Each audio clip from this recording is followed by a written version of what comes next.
अखंड ज्योति। लेख व्यक्तित्व का परिष्कार है तब।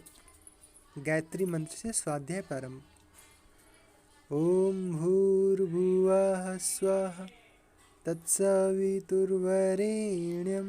भर्गो देवस्य धीमहि धियो यो नः प्रचोदयात्। व्यक्तित्व का परिष्कार है तप। मित्रों, तप से क्या हो जाता है? तप से बेटे आदमी का व्यक्तित्व परिष्कृत हो जाता है। कैसे परिष्कृत होता है? आध्यात्मिक जीवन के लिए भी, भजन करने के लिए भी हमारा भौतिक जीवन तपस्वी होना चाहिए। कैसे? आप जब इंजेक्शन की सुई लगाते हैं तो क्या करते हैं? सुई लगाने से पहले आपका पहला कर्तव्य यह हो जाता है कि इसको बॉयल करें, गरम करें, उबालें और स्पिरिट से साफ़ करें। ना करें तब बेटे सुई में टिटनेस के कीटाणु लगे हो सकते हैं और हमारे खून में जाकर हमें अच्छा करने के बजाय बीमार कर सकते हैं। अगर गर्म की हुई सुई नहीं है तो एक व्यक्ति की बीमारी दूसरे में जा सकती है। इसलिए हमको गौर करना चाहिए। अगर इंजेक्शन बॉयल नहीं किया है तो काम बनेगा नहीं। अगर आपने अनाज उबाला नहीं है, रोटी अगर सेकी नहीं है तो कच्ची रोटी, कच्चा गेहूँ, कच्चा आटा खा लेंगे तो खाने वाले को मुश्किल होगी, पेट में दर्द होगा, कच्चा आटा हजम नहीं होगा। इसलिए आटे को पकाइए, दाल को पकाइए। मित्रों, दीपक का प्रकाश चाहिए तो दीपक के तेल बाती को जलाइए। गर्मी पाकर दीपक रोशनी देगा। मैं क्या कह रहा हूँ बेटे? मैं तप की महत्ता और महात्म्य बता रहा हूँ। आदमी को आध्यात्मिक जीवन में उन्नति करने के लिए तपस्वी होना चाहिए। तपस्वी जीवन की साधना को आप ध्यान में रखिए। तपस्वी जीवन एक बात और मैं आपको बताता हूँ। बस यही 2 काम है। आत्मिक उन्नति के लिए तीसरा कोई काम नहीं है। एक है तप। तपस्वी जीवन के लिए हमें और आपको क्या करना चाहिए, यह शिक्षण अभी आगे दूंगा। आज तो मैं सिद्धांत बताता हूँ। दूसरा काम क्या करना पड़ेगा? दूसरा काम करना पड़ेगा योग। योग क्या होता है? योग कहते हैं बेटे 2 चीज़ों को मिला देने को। 2 और 2 का योग क्या होता है? 4। इसका क्या मतलब हुआ बेटे? 2 में 2 चीज़ें मिला दी तो 4 हो गया। जोड़ का नाम है योग। जोड़ शब्द जो है योग से बना है। तो किस चीज़ को हम किस चीज़ से जोड़ दें? भौतिक जीवन को हम तप से जोड़ दें।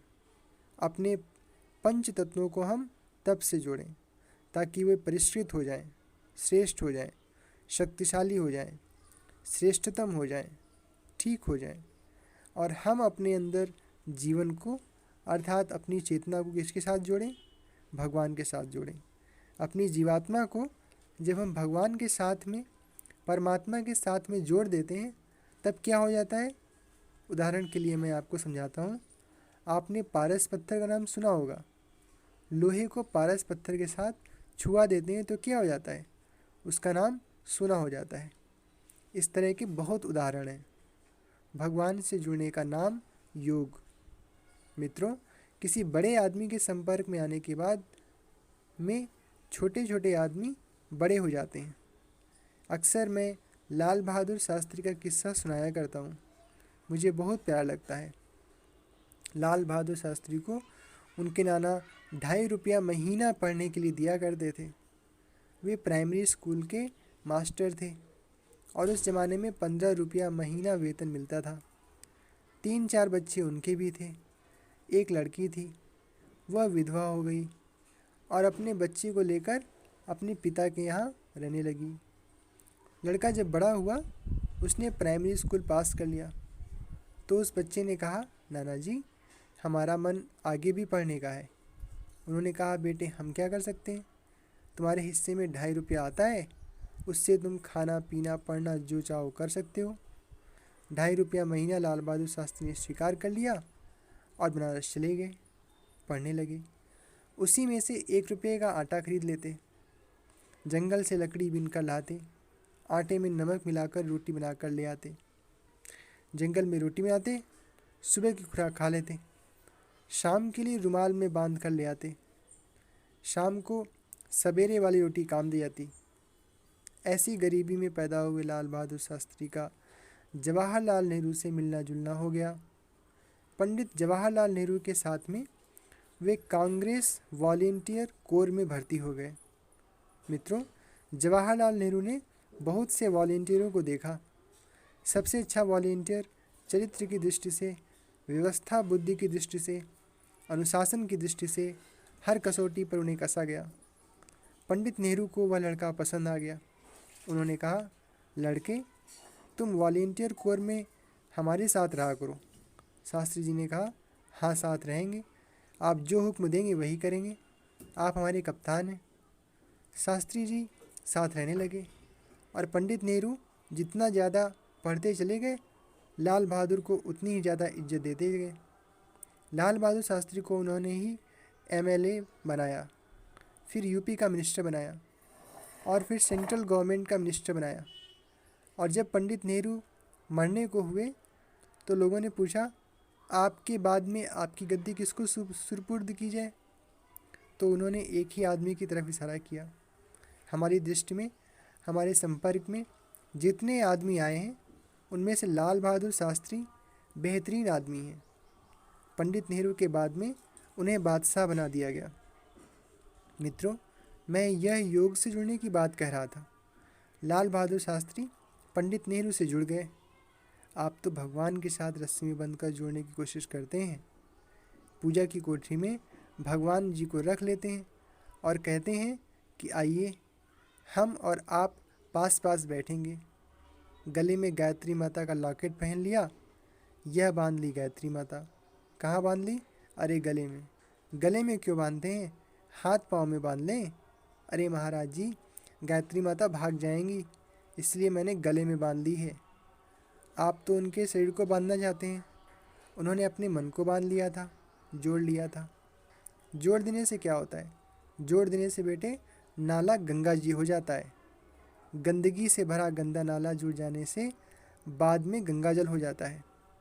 लोग आचमन करते हैं, जल भर करके ले जाते हैं और शंकर जी पर चढ़ाते हैं और कहते हैं कि यह गंगा जल है।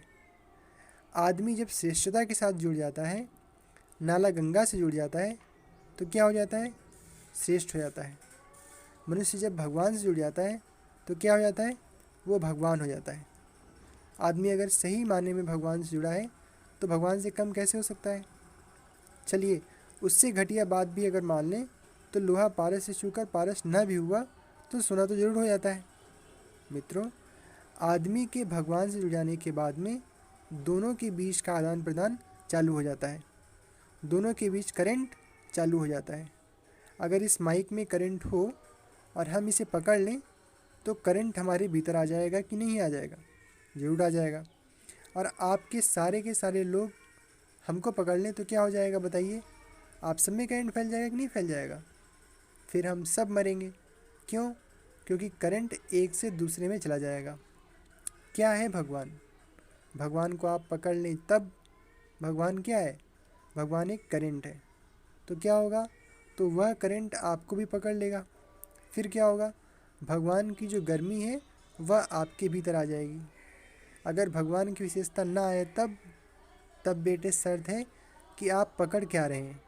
लीजिए, पकड़ लिया और चिल्लाइए, भाई साहब करंट आ गया, करंट आ गया। अरे आप तो ऐसे ही चिल्ला रहे हैं, झूठ बोल रहे हैं। मैं तो बहका रहा था। क्यों बहका रहे थे? इसलिए कि आपको यह रोब गालिब हो जाए कि गुरुजी कितने ताकतवर हैं, देखो बिजली को पकड़ लिया। वास्तव में क्या होता है कि जो करंट बिजली का हमारे शरीर में और जिस्म में जाता दिखाई पड़ता है, अगर भगवान के साथ में मनुष्य जुड़ जाए तब भगवान की सारी विशेषताएं इंसान के भीतर दिखाई पड़ेंगी।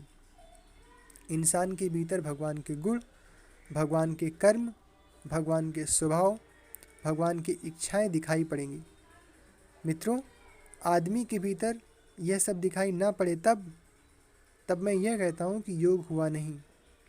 न गंगा जल का योग नदी के साथ हुआ, न बिजली करंट का, न पारस का लोहे से हुआ। अच्छा साहब, भगवान के साथ योग साधने के लिए भगवान के साथ क्या करना पड़ेगा बेटे? मिलना पड़ेगा, घुलना पड़ेगा। जब दोनों आपस में मिल जाते हैं, घुल जाते हैं, तो दोनों की स्थिति और दोनों की हैसियत एक हो जाती है। हमारी आत्मा की स्थिति परमात्मा जैसी हो जाती है। तो करना क्या पड़ेगा? मिला देना पड़ेगा। मिलाने के लिए क्या करना पड़ेगा? भगवान के साथ योग करने से पहले क्या करना चाहिए? इससे पहले योग करना मैं सिखाऊंगा।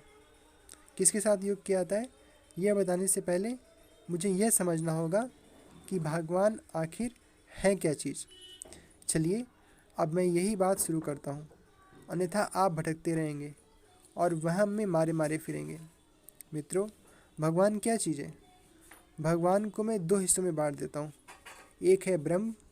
ब्रह्म किसे कहते हैं? ब्रह्म उसे कहते हैं जो सारे के सारे विश्व का नियंत्रण कर रहा है, सारे के सारे कानून बना दिए हैं और ऑटोमेटिक सिस्टम बना दिए हैं। हमारे भीतर ऑटोमेटिक सिस्टम उस भगवान ने बना दिया है ताकि इंसान बनने, व्यवस्था करने के मामले में उसको बार बार दखल न देना पड़े। हमारे भीतर ऑटोमेटिक सिस्टम है। जिस दिन हम कुछ ऐसी चीज़ खा लेते हैं, जैसे दूध में डालकर नीला तोता खा लें, मिट्टी खा लें, तो तुरंत उल्टी हो जाएगी। ये कौन उल्टी कर रहा है बेटे? इसके अंदर मशीन बैठी हुई है जो ऑटोमेटिक सिस्टम से हमारा सारा काम चलाती है। हम जुलाब की गोली खा लेते हैं, फ़ौरन हमको दस्त होने लगते हैं। आग छूते हैं और हम जल जाते हैं। बर्फ़ खाते हैं और ठंडे हो जाते हैं। यह क्या चीज़ है? यह एक ऐसा सिस्टम है, ऐसी व्यवस्था है जिसके अंदर जड़ और चेतन सब जुड़े हैं। यह कौन है? यह सारी की सारी सृष्टि की व्यवस्था बनाता है। उसका नाम ब्रह्म है। ब्रह्म एक कायदे का नाम है, एक कानून का नाम है, एक नियम का नाम है, एक मर्यादा का नाम है जो सारी व्यवस्था को संचालित करता है। उसका स्वरूप बताइए बेटे? हम उसका स्वरूप नहीं बता सकते। इतना बड़ा ब्रह्म है कि ईश्वर की कोई व्याख्या हम कर सकने में समर्थ नहीं है। नहीं, आप कर दीजिए। नहीं बेटे, हम नहीं कर सकते। कैसे? ईश्वर की तो हम तब व्याख्या करेंगे जब उसकी छोटी छोटी क्रियाओं को हम व्याख्या नहीं कर सकते।